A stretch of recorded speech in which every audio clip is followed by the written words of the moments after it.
नमस्कार, मी Vidula. Cardio diabetes dialogue या talk show मध्ये मी तुम्हा सर्वांचं मनापासून स्वागत करते. अलीकडच्या काळात भारतात मधुमेहाचे प्रमाण वाढले आहे. म्हणूनच भारताला मधुमेहाची राजधानी म्हणून देखील ओळखलं जातं. मधुमेहाच्या दुष्परिणामांमध्ये हृदयरोग अगदी कॉमन आहे. अनकंट्रोल डायबिटीसमुळे आपल्या शरीरातील महत्त्वपूर्ण अवयव जसे की डोळे, किडनी यासारख्या अवयवांवरती परिणाम होतो. भारतीयांमध्ये मधुमेहाबद्दल जनजागृती व्हावी म्हणून भारतामध्ये कार्डिओ डायबिटीज डायलॉग यासारखा अनोखा उपक्रम सुरू करण्यात आला. या उपक्रमाअंतर्गत भारतातील आदरणीय इंडियन मेडिकल फेटर्निटीचे तज्ज्ञ डॉक्टर आपल्याला डायबिटीस, त्यामुळे होणारे दुष्परिणाम आणि त्याचे व्यवस्थापन कसे करायचे याबद्दल अधिक माहिती देतील, जेणेकरून आपण आपले निरोगी आयुष्य जगू शकू. आजच्या या शृंखलेत आज आपल्यासोबत आहेत भारत तसेच महाराष्ट्रातील सुप्रसिद्ध कार्डिओलॉजिस्ट डॉक्टर महेश देशपांडे. ते बऱ्याच वर्षांपासून छत्रपती संभाजीनगर येथे हेडगेवार हॉस्पिटलला आपली सेवा प्रदान करत आहेत. नमस्कार डॉक्टर, आजच्या या विशेष कार्यक्रमात तुमचं मी मनापासून स्वागत करते. नमस्कार आणि धन्यवाद. आजचा हा कार्यक्रम पुढे नेत असताना माझा पहिला प्रश्न डॉक्टर महेश देशपांडे यांना आहे. डॉक्टर, अलीकडच्या काळात आपण बघतो कोविड नंतर तरुणांमध्ये हार्ट अटॅकचे प्रमाण वाढले आहे. यामध्ये काही पॅटर्नचे बदल आपल्याला जाणवतात का? याबद्दल तुम्ही एक कार्डिओलॉजिस्ट म्हणून काय सांगाल? एकदम छान प्रश्न आहे विदुला. आणि आपण जसं म्हणतो बिफोर क्राइस्ट आफ्टर क्राइस्ट, तसं कोविड हा पण एक लँडमार्क झाला आहे. सगळ्या गोष्टींना आपण बिफोर कोविड आणि आफ्टर कोविड असं ॲनालाइज करायला लागलो आहे. आणि म्हणून आफ्टर कोविड झालेल्या आणि अनेक तरुण आणि सेलिब्रिटींच्या सडन मृत्यूमुळे याच्यामध्ये पब्लिक मेमरीमध्ये ही गोष्ट फार प्रामुख्याने चर्चेली जाते आहे की अचानक तरुणांमध्ये हार्ट अटॅक वाढलेत का आणि कोविडशी संबंध आहेत का. पण नाईलाजाने मी असं म्हणेल की आत्ताच्या घडीला अवेलेबल सायंटिफिक एव्हिडन्स म्हणतो की कोविडचा आणि अचानक वाढणाऱ्या मृत्यूंचा डायरेक्ट असा कुठलाही संबंध नाही. पण आपण बघितलं पाहिजे मूलभूतरित्या जी रिस्क फॅक्टर्स हार्ट अटॅक वाढवतात ती कोविड नंतर आपण अत्यंत जास्त प्रमाणामध्ये जमा करतोय. आणि उदाहरणार्थ एक इंटरेस्टिंग स्टडी आहे की साधारणतः तुम्ही प्रवासामध्ये 80 तास जर का कारमध्ये बसून राहत असाल महिन्याभरामध्ये वर्सेस 4 तास, तर अशा व्यक्तींना हृदयरोगाचं प्रमाण 80% अधिक आहे.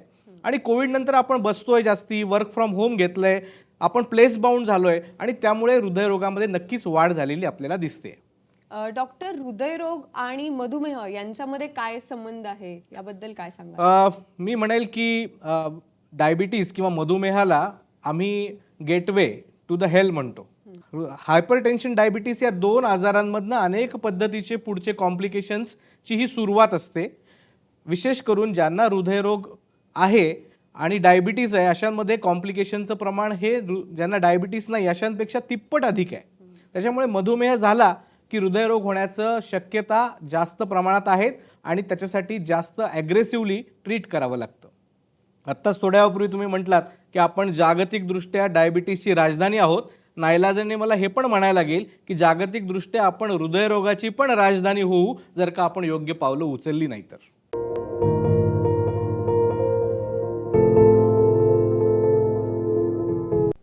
डॉक्टर, हार्ट ब्लॉकेजची लक्षणं काय आहेत आणि निदान केलेल्या धमन्यांच्या चाचण्या आपण कशा करू शकतो? एक डॉक्टर म्हणून तुम्ही काय सांगाल?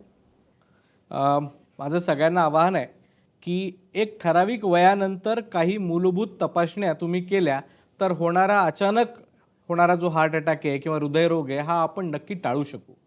मग 40चा आपण साधारणतः टप्पा पकडतो आणि 40पेक्षा अधिक वय असणाऱ्या व्यक्तींनी आपली नियमित वैद्यकीय तपासणीमध्ये हृदयरोगाच्या प्रिव्हेंटिव्ह तपासण्या म्हणजे जसं ECG आहे, इकोकार्डिओग्राफी आहे किंवा अँजिओग्राफी आहे, जिथे गरज असेल तिथे अशा तपासण्या कराव्या लागतात.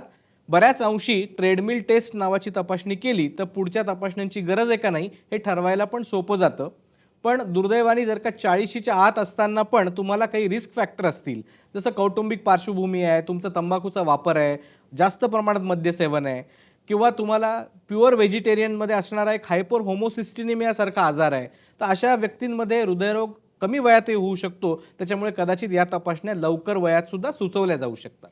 डॉक्टर, आत्ता तुम्ही म्हणालात की सेलिब्रिटीजमध्ये हार्ट अटॅक मोठ्या प्रमाणात दिसून येतो, तर याचं कारण काय असेल? तुम्ही आमच्या प्रेक्षकांना याबद्दल काय सांगाल? मला म्हणायचं आहे हे दुर्दैव आहे की सेलिब्रिटीच्या मृत्यूंमुळे आपण हृदयरोगाकडे सिरियसली बघायला लागलो आहे. खरं तर हे मृत्यू घडले नसताना सुद्धा जागतिकदृष्ट्या आणि भारतात हृदयरोग हा 1 नंबरचा किलर, ज्याला आपण म्हणू 1 नंबर मृत्यू कारणीभूत असणारा आजार आहे. मग त्याच्याकडे आपण अधिक सिरियसली तसंच पाहायला पाहिजे. आणि म्हणून सगळ्यांना संदेश आहे की तुम्ही पंचसूत्री पाळलीत तर कदाचित या आजारापासून आपण मुक्त राहू शकू किंवा आजाराचं प्रमाण नियंत्रित ठेवू शकू. सगळ्यात महत्त्वाचं आहे की तुम्ही ॲब्स्टिनन्स ठेवा सगळ्या प्रकारच्या व्यसनांपासून. म्हणजे कुठल्याही पद्धतीचं तंबाखूचा वापर, अतिप्रमाणात मद्यसेवन किंवा कोकेन किंवा अशासारखे ड्रग्स हे हृदयरोग वाढवतात.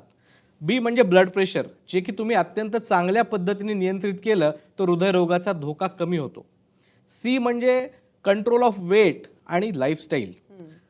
तुमचं वेट हे तुम्हाला वेगवेगळ्या पद्धतीच्या आजारांसाठी एक रिस्क फॅक्टर आहे आणि ते नियंत्रित असणं, तुम्ही सुडवलं असणं हे तुमच्या अनेक लाईफस्टाईल आजारांना त्याचा होण्याचा धोका कमी करत असतं. डी म्हणजे डायबिटीस, जे ते आत्ताच आपण बोललो की डायबिटीस कंट्रोल करणं हे हृदयरोग प्रिव्हेंट करण्याचं एक उत्तम माध्यम आहे. आणि ई म्हणजे एक्सरसाइज, जी की साधारणतः आत्ताची मानकं सांगतात कमीत कमी 40 मिनिटं आणि आठवड्यातनं 5 दिवस असं ABCDE याला पंचसूत्री म्हणूयात की ही आपण केली तर 90% हृदयरोग आपल्याला टाळता येऊ शकतात. Doctor Mahesh Deshpande, heart arrest आणि हार्ट अटॅकमध्ये काय फरक आहे आणि रुग्णांना कसे कळेल की आपण हार्ट अटॅक किंवा हार्ट अरेस्टनी ग्रस्त आहोत आणि आजूबाजूच्या लोकांना अशा कुठल्या उपचार पद्धती आहे ज्या माहिती असणं आवश्यक आहे? मला असं वाटतं की या माध्यमातनं आपण हा जो उपक्रम घेतोय याच्यामधनं एवढ्या एका प्रश्नाचं जरी उत्तर प्रेक्षकांनी लक्षात ठेवलं तर हा उपक्रम सार्थक झाला असं आपण म्हणता येईल. कारण हृदयरोगामध्ये पहिला तास याला गोल्डन आवर म्हणतात आणि हार्ट अटॅक आल्यानंतर 90% मृत्यू जे होतात ते फक्त पहिल्या तासात होतात. त्याच्यामुळे हृदयरोगाची लक्षणं ओळखणं आणि पहिल्या तासाच्या आत त्यांनी रुग्णालयात पोहोचणं अत्यंत गरजेचं आहे. आणि एवढं जरी एक कृती घडली तर आपण अनेक मृत्यू वाचवू शकू. मग ही लक्षणं कशी ओळखायची तर त्याला आपण अंजायना म्हणतो. हृदयरोगाच्या छातीतला जो दाह असतो तो इतका तीव्र असतो की तो माणूस शांत बसू शकत नाही. तो कधी कधी ॲसिडिटीसारखा म्हणजे जळजळीसारखा वाटू शकतो. पण तो छाती भरून असणं, मध्यभागी असणं किंवा काही वेळा डावीकडे उजवीकडे असणं, पण साधारणतः बेंबीच्या वर आणि खालच्या जबड्यापर्यंत कुठेही दुखणं हे हृदयरोगाचं असू शकतं. पण मग हृदयरोगाचंच कसं तर ते 3 ते 5 मिनिटं टिकलं पाहिजे. एक कळ आली आणि गेली तर हृदयरोगाचं असण्याची शक्यता नाही. त्याच्यासोबत खूप लक्षणं इतर पण येतात. जसं छातीत दुखतं तसं घाम येतो, घबराट व्हायला लागते, बेचैनी व्हायला लागते, उलट्या होतात. काही वेळा रेडिएशन ज्याला आपण म्हणतो पेनचं, कळ ही डाव्या हातात किंवा उजव्या हातात सुद्धा जाऊ शकते. ही लक्षणं अचानकपणे येतात आणि एकत्र येतात. त्या लक्षणांना दुर्लक्ष न करता ताबडतोब रुग्णालयात जाणं हे सगळ्यात महत्त्वाचं आहे. आता या प्रश्नाचा दुसरा भाग की हार्ट अटॅक आणि हार्ट अरेस्टमध्ये काय फरक आहे. हार्ट अटॅक म्हणजे ज्याला आपण आत्ता जे आपण लक्षणं बघितली ही हार्ट अटॅकची आहे. जेव्हा धमनी बंद पडते तेव्हा ही लक्षणं येतात. थोडक्यात हृदयाला रक्त मिळत नाही म्हणून ही लक्षणं येतात. आणि जेव्हा हृदय काम करण्याचं थांबवतं त्याला हार्ट अरेस्ट म्हणतो. मेडिकली जर का तुम्ही ECG काढला तर तिथे फ्लॅट लाईन येऊ शकते किंवा ॲबनॉर्मल पद्धतीचा रिदम ज्याला व्हेंट्रिक्युलर फिब्रिलेशन किंवा डेथ रिदम म्हणतात असा रिदम दिसू शकतो. अशा रुग्णांना तत्परतेने ज्याला हृदय संजीवनी म्हणतो किंवा CPR म्हणतात, कार्डिओ पल्मनरी रिससिटेशन, हे करणं गरजेचं असतं. आणि इतर कुठल्याही लक्षणांसाठी मात्र घरी न थांबता किंवा कुठे वाट न बघता ताबडतोब रुग्णालयात नेणं आणि योग्य तज्ज्ञांच्या मार्गदर्शनाखाली उपचार करणं हे अत्यंत महत्त्वाचं आहे. डॉक्टर, जाता जाता तुम्ही आमच्या प्रेक्षकांना काय संदेश द्याल? मला असं वाटतं की तुमचे आरोग्याचं गुरुकिल्ली ही तुमच्या हातात आहे. तुम्हाला मिळणारा सल्ला हा तंतोतंत पाळणं आणि आजार होऊ नये याच्यासाठी सर्वाधिक प्रयत्न करणं, स्वतःच्या बरोबर आपल्या कुटुंबियांना सुद्धा यासाठी जागृत करणं आणि एक सुदृढ भारत घडवण्यामध्ये आपण हातभार लावणं हे सगळ्यांनी केलं तर कदाचित या पद्धतीच्या कार्यक्रमांची त्याच्यामध्ये ज्याला आपण म्हणू की यशस्वीता त्याच्यावर अवलंबून राहील. धन्यवाद. डॉक्टर देशपांडे, तुम्ही इथे आलात आणि इतकी महत्त्वपूर्ण माहिती तुम्ही आमच्या प्रेक्षकांना दिली त्यासाठी पुनश्च एकदा खूप खूप धन्यवाद. धन्यवाद. नक्कीच तुम्ही दिलेली माहिती आमच्या प्रेक्षकांसाठी खूप उपयुक्त ठरेल. तुम्ही सुद्धा मधुमेह व त्याच्या व्यवस्थापनाबद्दल अधिक माहिती जाणून घेण्यासाठी आमच्या कार्डिओ डायबिटीज डायलॉग या पेजला फॉलो, शेअर आणि सबस्क्राईब करू शकता. त्याचबरोबर आम्ही फेसबुक, इंस्टाग्राम, ट्विटर यावर सुद्धा अवेलेबल आहोत. तर आजच सबस्क्राईब करायला विसरू नका. आजच्या कार्यक्रमात इतकंच. पुन्हा भेटू नवीन चर्चेसह. तोपर्यंत स्वस्थ रहा, काळजी घ्या. धन्यवाद.